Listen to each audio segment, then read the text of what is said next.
le jeudi 3 février, et à 19 h, c'est le soir du premier jour du Nouvel An chinois. Oui. Nous allons organiser une soirée de gastronomie chinoise au Centre culturel chinois. Et le samedi 5 février, et à 18 h, c'est le musée Omi de Porte-Neuve. On va organiser une grand spectacle donné par la troupe artistique de Shanghai de Chine avec la participation de l'orchestre de CIMAC. Et aussi, dimanche, le 6 février, toujours à 18 h, c'est le ballet du congrès à Cotonou. Un grand spectacle donné par la même troupe artistique de Shanghai avec la participation des troupes artistiques du Pénin aura lieu dans la salle rouge du palais.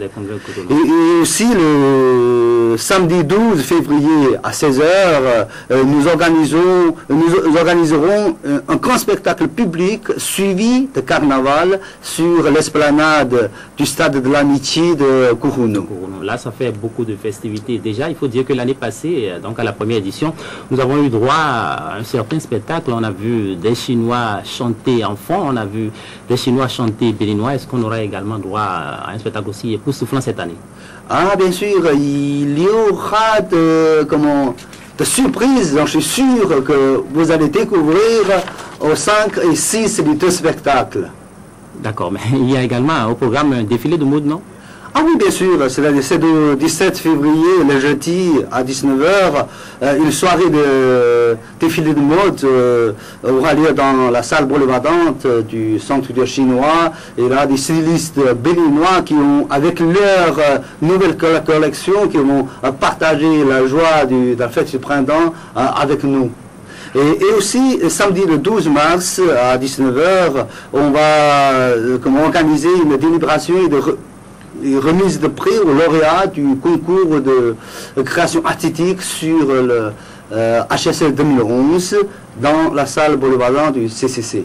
Alors, comment est-ce que le public pourrait avoir accès aux tickets d'entrée à ces spectacles-là? Oui, bien sûr, nous invitons tout le public béninois à continuer de participer aux différentes manifestations du HSL 2011. Et les 4 invitations pour les différentes manifestations sont disponibles au Centre culturel chinois à Cotonou.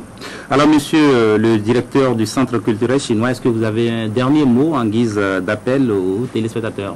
Merci, monsieur Tosso. Monsieur, mes remerciements vont à l'endroit du gouvernement béninois, surtout au ministère de la Culture, de l'alphabétisation et de la promotion des langues nationales, et aussi ainsi à toute institution publique et privée, et aussi aux médias qui ont nous soutenu pour l'organisation de la fête du printemps au Pénin.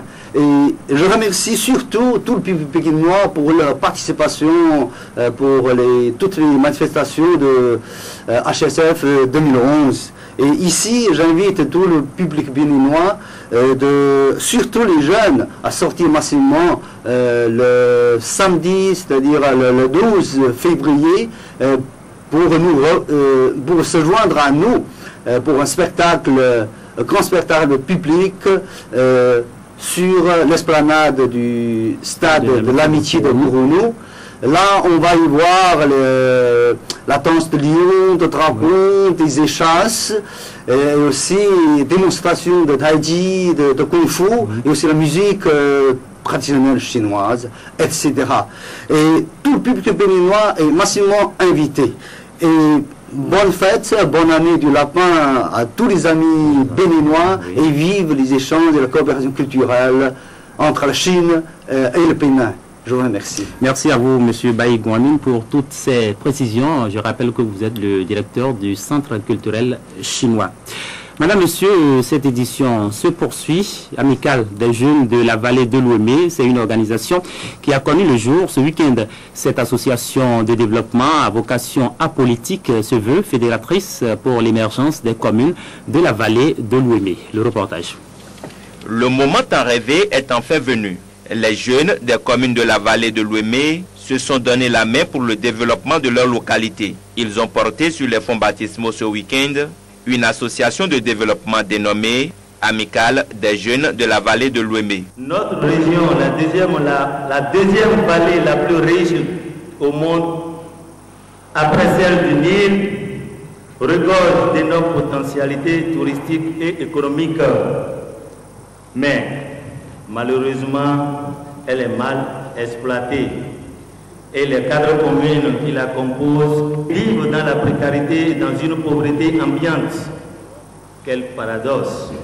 C'est pour tenter de remédier à cet état de choses et d'aborder leur pierre à l'édification d'une vallée prospère et unie que les jours ressortissants des 4 communes de la vallée ont décidé de fédérer leur énergie au travers d'une association de développement amical des jeunes de la vallée de l'Ouémé. Sans l'union des jeunes, on ne saurait penser à un bon développement. Pour le représentant du maire et le roi central de la vallée, c'est maintenant que les communes de Adjoun, Tangbo, Agégué et Bonou vont amorcer un véritable développement.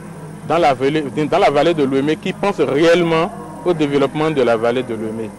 Donc je les félicite et je les encourage beaucoup et je déclare ouvertement mon soutien envers eux, nuit et jour.